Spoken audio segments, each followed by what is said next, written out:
And it's like I didn't say nothing wrong. All I basically said was, all right, let me clear some things up. All right, for you boxing fans that just watch TV and don't understand the sport. When I mean a person gets touched, I know it's boxing. You get touched. I get it, right? But then is a separation of getting touched too much, which means there's a flaw somewhere in your defense where you shouldn't be getting hit as often. Boxing is getting hit. I mean, hit and not get hit, right? So if you get touched a little too much, then you get touched.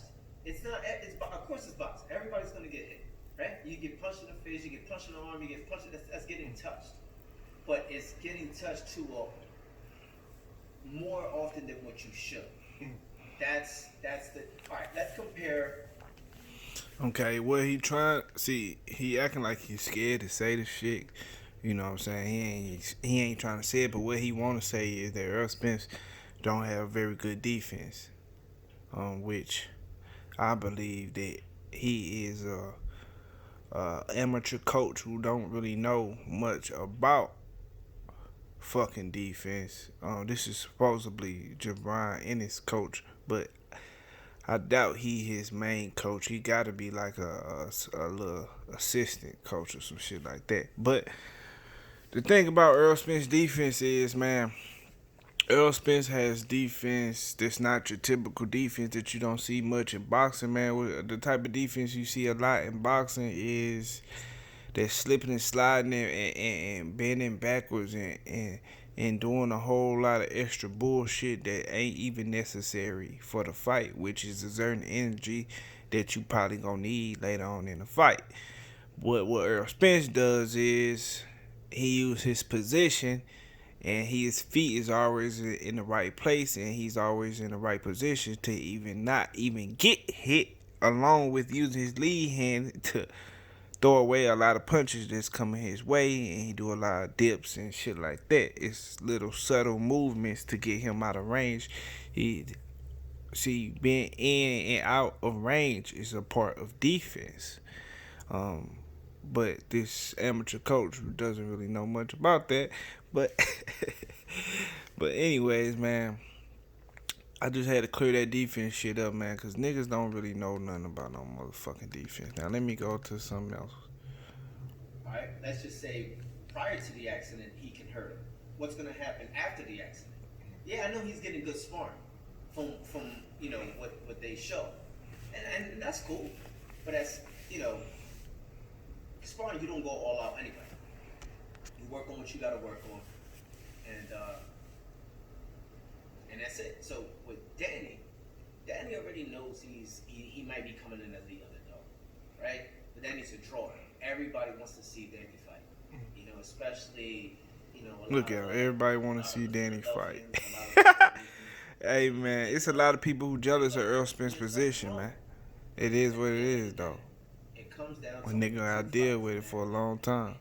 You know what I'm saying? It's because nothing you can do or any fighter that you can get your hands on can do to stop it. And Danny may not have that power that took him with 147, but he still got knockout power. You know what I mean? What PTSD really does, man. You know what I mean? Like they always relate that into just war or anything that has to do with like the military. Nah, man, you can get into an accident and still suffer from that because you're now scared to drive. You know what I mean? The definition within itself has nothing to do with war, has nothing to do with military. It's a post-traumatic disorder that has happened to you. I'm gonna keep it short. So what he's saying is, what this dude's saying is, man, is Errol Spence might have PTSD. That's what he think coming in the ring versus Danny Garcia or whatever. But I just want to say some shit like, man, Errol Spence does not have PTSD. Anybody that goes through an accident like that and comes out of the accident saying that I'm a savage and shit like that, you know what I'm saying, lets you know that he still feels that feeling of himself being, you know what I'm saying, that top dog, you know what I'm saying? And he said many other quotes along with it. Not only that, Errol Spence took the he asked for the Danny Garcia fight when he could have took a tune-up. So that let you know, man. Anybody got PTSD don't even want to feel no shit like that. You know what I'm saying? They don't want to feel no punches. So he probably would have picked a little tune-up on some Keith Thurman shit, and it wouldn't have been shit. But Errol Spence said he wanted Danny Garcia, which I say is the hardest hit at 147, which I don't agree with. But that's what y'all niggas be saying. So not only that, if you look at Errol Spence right now, man, this nigga on horses and shit like that, riding big ass horses. You know what I'm saying, on his ranch and shit. Any nigga that went through that type of accident who hopped on a fucking, it's not about to hop on no motherfucking horse. I'm telling you that right now, man, because in your mind you still scared of getting injured, cause that's a part of post-traumatic stress. You still feel that in your head to where you feel like, oh, I'm gonna get injured. He's not hot. He's still fearless, and he still has that feeling of invincibility, because like I said, who the fuck hops on a horse after going through a motherfucking accident like that? You feel me? And I just want to talk a little something quick about my personal experience, man. So if y'all already been following my channel, then y'all already know.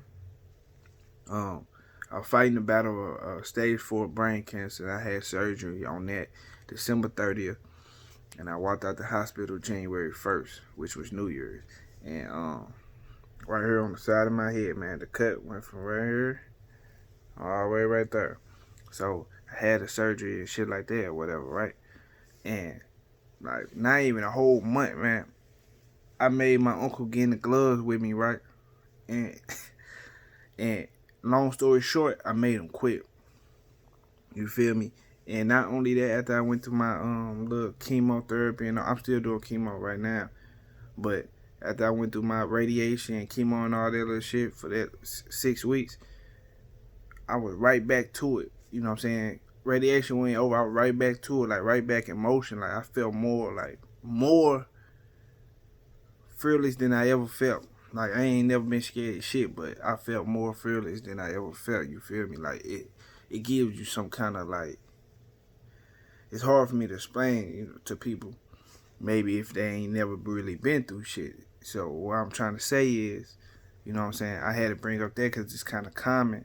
But even though mine was a worse injury, I'm just letting you know that wasn't shit, bro. He's straight, and he gonna beat the fuck out of Danny. So why even bring up the post-traumatic stress if you felt like Danny Garcia was gonna beat Errol Spence, even, you know what I'm saying, man, before the accident? You said he can hurt Errol Spence before the accident, so why you even gotta bring up that if you already feel like you can beat him? So you saying that just further lets me know that you just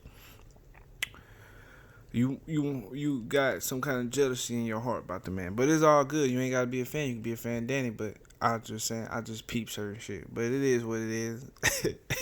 Ain't nobody mad though, because ain't nobody know the nigga. You know what I'm saying? He just Jaron Ennis assistant coaches some shit like that. But it is what it is, man.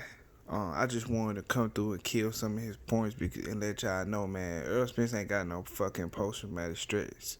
You know what I'm saying? He's straight, bro. I'm telling you. And he gonna beat the fuck out of Danny. A man who has post-traumatic stress is not finna hop on no fucking big-ass horse.